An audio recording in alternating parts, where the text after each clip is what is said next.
move on to another area. I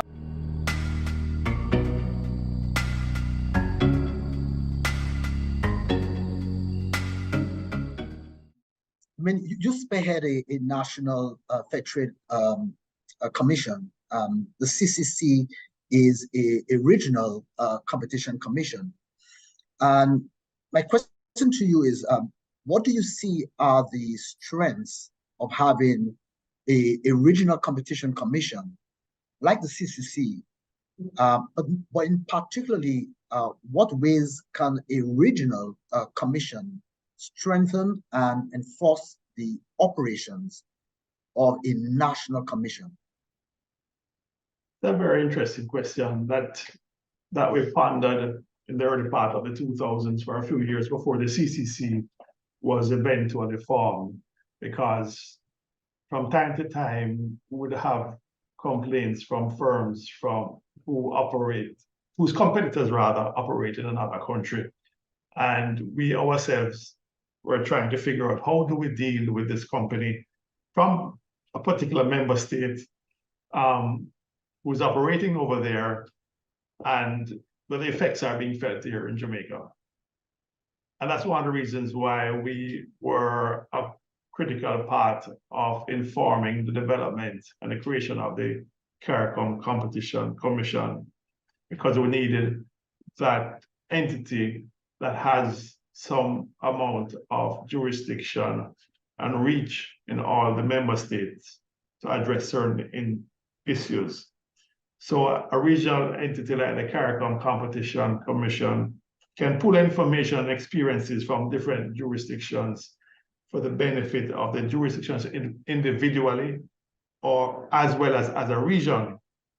And I think it serves as like a hub for collaboration among member states, and brings us together as a region to focus on strengthening our markets from a competition as well as a consumer protection perspective.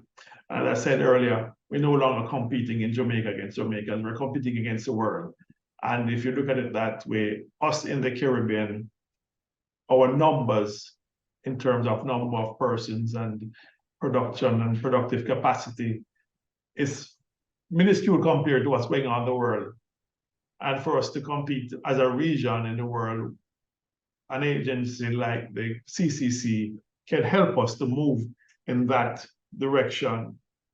And one of the things I alluded to earlier is the sharing of experiences and knowledge between or among jurisdictions.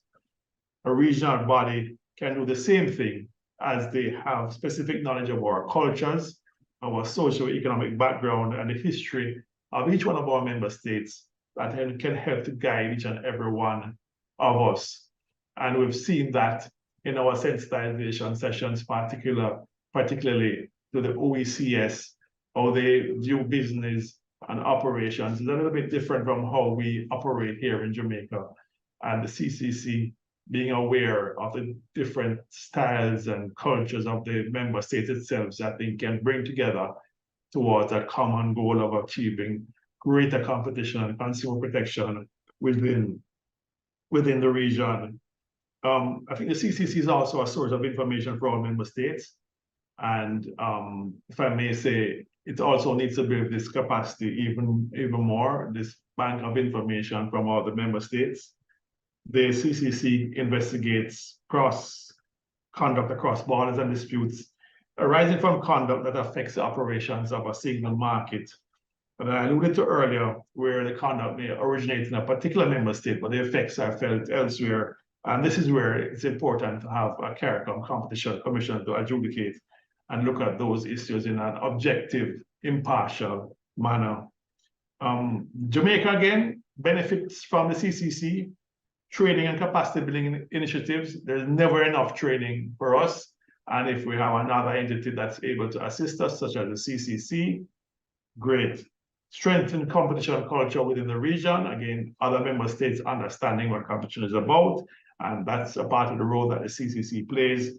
And information sharing between member states. Us on Barbados and Trinidad in particular, they contact us on particular issues, and we do the same, which helps us to build and to grow individually as well as a region. And of course, the harmonization of competition laws in the region is important as this strengthens the region's global competitiveness. So I think having a CCC, there's much benefit to the region about it. There's no doubt about it. I know there are challenges, as we all have challenges, but we must continue with a CCC.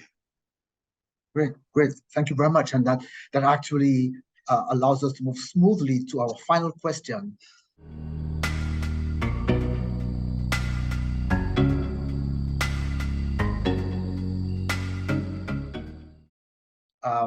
And of course, that final question would really invoke your wisdom and your advice.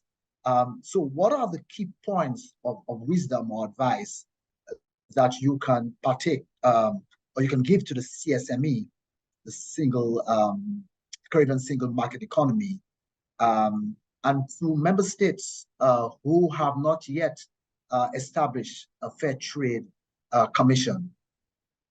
Yeah, this has been a long road for us, and member states that do not have competition legislation, we've had through the CSME and the CARICOM Secretariat several visits over the last 15 years at least, and trying to sensitize the member states on the value of having a competition legislation. And sometimes it's challenging to explain from a theoretical perspective and to bring practical experiences for member states without the framework to accept it. And we need to continue to do that, to demonstrate in a practical way the benefits of having competition legislation and a competition authority in our respective member states.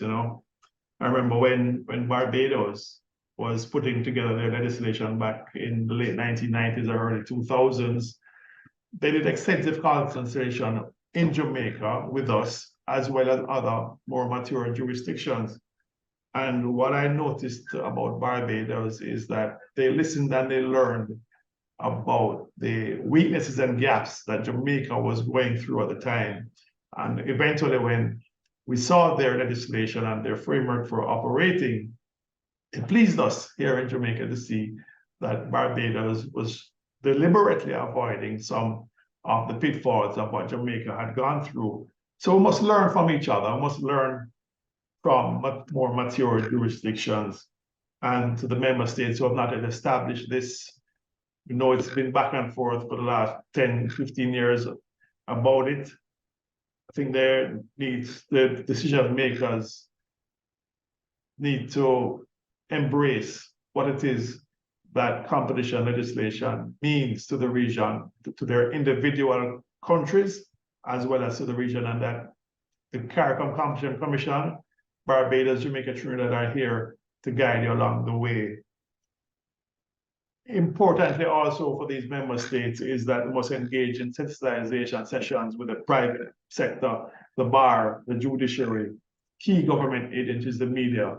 We've done some of it in the past, but I've found that it's too far and few between, because building a competition culture and doing the training and the workshops has to be ongoing, not necessarily every month or every year, but it must be periodic such that the persons involved can grow and understand more and more and learn and know what to look out for in their market. So when they see it, they understand the value of having competition legislation. So there must be ongoing sensitization programs. And of course, staff training is critical. And building that house of technical knowledge. And again, the member states who do not have that competition authority, that's why they have the CCC. That's why you have Jamaica, Barbados, Trinidad, more mature agencies. And we've built relationships with the International Competition Network, where technical knowledge is right almost at their fingertips through an email right now. Much more difficult 20 years ago when an email was not as fast. But nowadays we have information closer to us and at a lower cost. So I think that those member states need to embrace it and take a chance, step out, listen and learn, and build staff capacity And of course, I think the last one that I would say what they ought to do is data collection and analysis. This is very critical. I always say everything that we do in Jamaica is based on data. And it has been a challenge for us also to obtain data on certain markets. But over time, in building our name and our brand, we get firms and government places to start building these databases so that when we call on the information, some even raw data is available.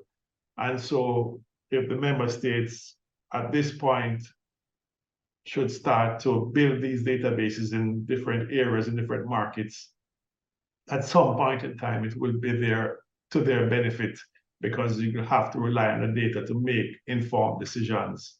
So, I mean, for the member states who do not have competition authorities or legislation, look to CARICOM, look to the CCC, to Jamaica, and we will assist you as much as we are able to. But open your eyes, open your ears, and you will get it done. Thank you. Thank you so very much for those kind words and wisdom as well that you've shared with us. And let me just say thank you so very much. From my own end here, I thoroughly enjoyed our discourse, and I hope our viewers did as well. So again, let me say a big thank you, Mr. Miller, for your time, and you take care and have a good day. Thank you very much for having me. It's a pleasure, as always, to work with the CARICOM Competition Commission. And again, congratulations on 15 years. All the best.